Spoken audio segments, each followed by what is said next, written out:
சுப்பிரமணியன் அவர்களே,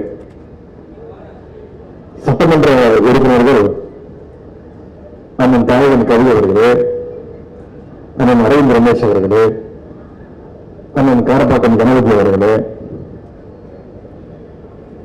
சகோதரர் பிரபாகராஜ் அவர்களே, சென்னை மாநகராட்சியுடைய துணை மேயர் அண்ணன் திரு மகேஷ்குமார் அவர்களே, துறையினுடைய அரசு செயலாளர் முனைவர் செந்தில்குமார் ஐஏஎஸ் அவர்களே, தேசிய நலவாழ்வு குழுமத்துடைய இயக்குநர் மருத்துவர் அருண் தம்பராஜ் ஐஏஎஸ் அவர்களே, சென்னை மாநகராட்சியுடைய மண்டல குழு தலைவர்கள் அண்ணன் கிருஷ்ணமூர்த்தி அவர்களே, அண்ணன் துரைராஜன் அவர்களே, அண்ணன் நவம்பர் ராஜன் அவர்களே, மருத்துவ மற்றும் ஊரக நலப்பணிகளுடைய இயக்குநர் மருத்துவர் சித்ரா அவர்களே, வந்திருக்கக்கூடிய உள்ளாட்சி அமைப்புகளுடைய பிரதிநிதிகளே, கழகத்துடைய நிர்வாகிகளே,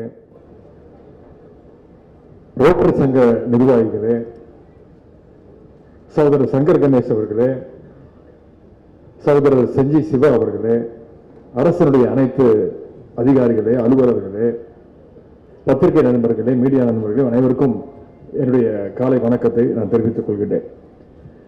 நம்முடைய திராவிட மாடல் அரசின் சார்பாக சுமார் 29 கோடி ரூபாய் மதிப்பீட்டில் சைதாப்பேட்டையில் கட்டப்பட்டுள்ள இந்த நவீன அரசு மருத்துவமனையை உங்களுடைய முன்னிலையில் திறந்து வைப்பதில் நான் மிகுந்த மகிழ்ச்சி அடைகின்றேன், பெருமை அடைகின்றேன். இந்த வாய்ப்பை அளித்த மாண்புமிகு அமைச்சர் அண்ணன் மா சுப்பிரமணியன் அவருக்கு மீண்டும் என்னுடைய பாராட்டுகளையும் நன்றியும் நான் தெரிவித்துக் கொள்கிறேன். 120 படுக்கைகள் கொண்ட இந்த மருத்துவமனை இன்று முதல் சைதாப்பேட்டை மக்களுக்கு மட்டுமின்றி இந்த சுற்று வட்டாரத்துக்கு பகுதிகளில் உள்ள அத்தனை பொதுமக்களுக்கும் மிகவும் பயன்பெறுகின்ற வகையில் இங்கே அமைந்திருக்கின்றது. நம்முடைய முதலமைச்சர் அவர்கள் அடிக்கடி சொல்வார்கள், கல்வியும் சுகாதாரமும் தான் நம்முடைய திராவிட மாடல் அரசினுடைய இரு கண்கள் என்று பெருமையோடு குறிப்பிடுவார்கள். அந்த அளவுக்கு நம்முடைய முதலமைச்சர் அவர்கள் கல்விக்கும் மருத்துவத்திற்கும் மிகுந்த முக்கியத்துவம் கொடுக்கின்ற அரசாக இதை செயல்படுத்திக் கொண்டிருக்கிறார். முத்தமிழர் கலைஞர் அவர்கள் அவருடைய ஆட்சி காலத்தில் சுகாதாரத்துறையில தமிழ்நாடு அடைந்த வளர்ச்சி உயரம் ஏராளம், கணக்கில் அடங்காதது. போலியோ ஒழிப்பில் தொடங்கி வருமுன் காப்போம் திட்டம் வரைக்கும் இன்னைக்கு எண்ணற்ற திட்டங்களை நம்முடைய முத்தமிழர் கலைஞர் அவர்கள் செயல்படுத்தி காட்டினார்கள். அந்த திட்டங்கள் தான் நம்முடைய தமிழ்நாட்டை இன்றைக்கு குறிப்பாக சென்னை மாநகரத்தை தமிழ்நாட்டுடைய இந்தியாவுடைய மெடிக்கல் ஹப், மெடிக்கல் கேபிட்டல் என்று சொல்லுகின்ற அளவுக்கு நம்முடைய தமிழ்நாட்டை பெருமைப்பட வைத்திருக்கின்றது. முத்தமிழர் கலைஞர் வழியில நம்முடைய தலைவர் அவர்கள், முதலமைச்சர் அவர்களும் மருத்துவத்துறைக்கும் இன்றைக்கு அதிக முக்கியத்துவம் கொடுத்து பல்வேறு திட்டங்களை செயல்படுத்தி வருகின்றார். சில திட்டங்களை மட்டும் இங்கே குறிப்பிட விரும்புகின்றேன். ரூபாய் 240 கோடி ரூபாய் மதிப்பீட்டில் கிண்டியிலே கலைஞர் நூற்றாண்டு உயர் சிறப்பு மருத்துவமனை சொன்ன 10 மாதங்களை கட்டி முடிக்கப்பட்டு நம்முடைய முதலமைச்சர் அவர்களால் திறந்து வைக்கப்பட்டு இன்றைக்கு பொதுமக்கள் மிகுந்த பயன்பெற்று வருகிறார்கள்.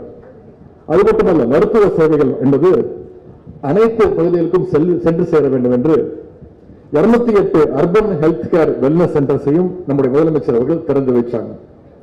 மக்களுக்கு மருத்துவ சேவைகளை வீடு தேடி செல்ல வேண்டும் என்று நம்முடைய முதலமைச்சர் அவர்கள் மக்களை தேடி மருத்துவ திட்டத்தை துவங்கி வச்சாங்க. கோவிட் காலத்தில் நம்முடைய அரசு மருத்துவத்துறைகளை மேற்கொள்கின்ற பல்வேறு முயற்சிகளுக்கு பல்வேறு திசைகளிலிருந்து விருதுகளும் பாராட்டுகளும் அங்கீகாரங்களும் தொடர்ச்சியாக கிடைத்து வருகின்றன. குறிப்பாக சொல்லணும்னா, நம்முடைய மக்களை தேடி மருத்துவம் திட்டத்தை சிறப்பாக செயல்படுத்தியதற்காக ஐநா சபையுடைய யுஎன் டாஸ்க் போர்ஸ் அவார்டு இன்றைக்கு தமிழ்நாடு அரசு பெற்றிருக்கிறது என்றால் அந்த துறைக்கு நம்முடைய பாராட்டுகள், வாழ்த்துக்கள். சுகாதாரத்துறையிலும் தமிழ்நாடு இன்றைக்கு இந்தியாவுக்கே வழிகாட்டி கொண்டிருக்கிறது என்று சொன்னால் அது மிகையல்ல. உடல் உறுப்பு தானத்தில் சிறப்பாக செயல்படுவதற்காக இந்தியாவிலே சிறந்த மாநிலத்திற்கான தேசிய விருதும் சமீபத்தில் நம்முடைய அரசிற்கு தமிழ்நாட்டிற்கு வழங்கப்பட்டிருக்கிறது. அதே போல இன்னுயிர் காப்போம் நம்மை காக்கும் 48 என்னும் மகத்தான திட்டத்தில் சாலை விபத்தில் சிக்கிய 4 லட்சத்திற்கும் அதிகமான பொதுமக்களுடைய உயிரை நம்முடைய முதலமைச்சர் அவர்கள், நம்முடைய அரசு காப்பாற்றி இருக்கின்றது. அதேபோல் தமிழ்நாட்டு மக்களுடைய நலனை பாதுகாக்கின்ற வகையில் நலம் காக்கும் ஸ்டாலின் என்ற திட்டத்தை நம்முடைய முதலமைச்சர் அவர்கள் துவங்கி வைத்தார். அந்த திட்டத்தின் கீழ் 1250 முகாம்கள் கேம்ப்ஸ் நடத்தப்பட்டிருக்கின்றன. முதல் கட்டமாக நடத்தப்பட்ட 185 கேம்ப்கள்ல 2,60,000 மக்கள் பயன்பெற்றிருக்கிறாங்க. முந்தைய ஆட்சியர்களால் கைவிடப்பட்ட நலம் காப்போம் திட்டத்தை நம்முடைய அரசு மீண்டும் செயல்படுத்தியது. கடந்த ஆண்டு மட்டும் இந்த முகாமில் கிட்டத்தட்ட 12 லட்சம் பேர் பயன்பெற்றிருக்கிறாங்கன்னா இந்த துறையினுடைய சாதனை. ஆகிய மருத்துவத் துறையில் இன்றைக்கு மட்டுமல்ல, என்றைக்கும் தமிழ்நாடு தான் நம்பர் 1 என்பதை நிரூபிக்கின்ற வகையில மீண்டும் மீண்டும் நம்முடைய அரசு செயல்பட்டுக் கொண்டிருக்கிறது. நம்முடைய திராவிட மாடல் அரசு அமைவது முதல் சிறப்பாக பணியாற்றிக் கொண்டிருக்கக்கூடிய அண்ணன் மாசு அவர்கள் உட்பட மருத்துவம் மற்றும் சுகாதாரத்துறை அதிகாரிகள் அனைவருக்கும் என்னுடைய பாராட்டுகளையும் வாழ்த்துக்களையும் நான் தெரிவித்துக் கொள்கின்றேன். இது அரசு நிகழ்ச்சி, நான் அதிகம் அரசியல் பேச விரும்பவில்லை. ஆனால் மாசு அவர்கள் அமைச்சர் அவர்கள் பேசும்போது எதிர்க்கட்சி தலைவருடைய குற்றச்சாட்டுகளுக்கு தான் தெளிவாக பதில் கூறினார். உங்களுக்கு தெரியும், அவர் தொடர்ந்து எதிர்க்கட்சி தலைவர்கள் தொடர்ந்து சுற்றுப்பயணத்தில் இருக்கின்றார், மக்களை சந்தித்துக் கொண்டிருக்கின்றார். சமீப காலமாக ஒரு 10 நாட்களுக்கு முன்பு என்ன நடந்தது என்பதை நீங்களே பார்த்திருப்பீர்கள். அவர் ஒரு பொதுக்கூட்டத்தில் பேசிக் கொண்டிருக்கும் போது, நடு ரோட்டில் நின்று பேசிக் கொண்டிருக்கும் போது, அங்கு வந்திருந்த ஆம்புலன்ஸ் வண்டி, நோயாளிகளை கூட்டிக் கொண்டு வந்த அந்த ஆம்புலன்ஸ் வண்டியை நுழைய விடாமல் அதற்கு என்னெல்லாம் தடங்கல் செய்ய முடியுமோ அதை தொடர்ந்து செய்து கொண்டிருந்தார். இதற்கு பொதுமக்கள் மத்தியில் கடும் எதிர்ப்பு தெரிவிக்கப்பட்டது. எதிர்க்கட்சி தலைவர்களுக்கு நான் தெரிவித்துக் கொள்வது, நீங்கள் இன்றைக்கு ஆம்புலன்ஸ் வண்டிகளை எல்லாம் நிப்பாட்ட முயற்சி செய்து கொண்டிருக்கிறீர்கள். ஆனால் உங்களுக்கு ஒன்று புரியவில்லை, உங்களுடைய கட்சி, உங்களுடைய இயக்கமே விரைவில் ஆம்புலன்ஸ் வண்டியில் போகக்கூடிய நிலைமை தமிழ்நாட்டு மக்கள் ஏற்படுத்துவார்கள். விரைவில் ஐசியூவில் தான் உங்களுடைய இயக்கம் அனுமதிக்கப்படும் என்பதை தெரிவித்து, உங்களையும் காப்பாற்றுகின்ற அந்த பொறுப்பை நம்முடைய முதலமைச்சர் அவர்கள் செய்வார் என்பதையும் இங்கே நான் கூறிக்கொள்ள விரும்புகின்றேன்.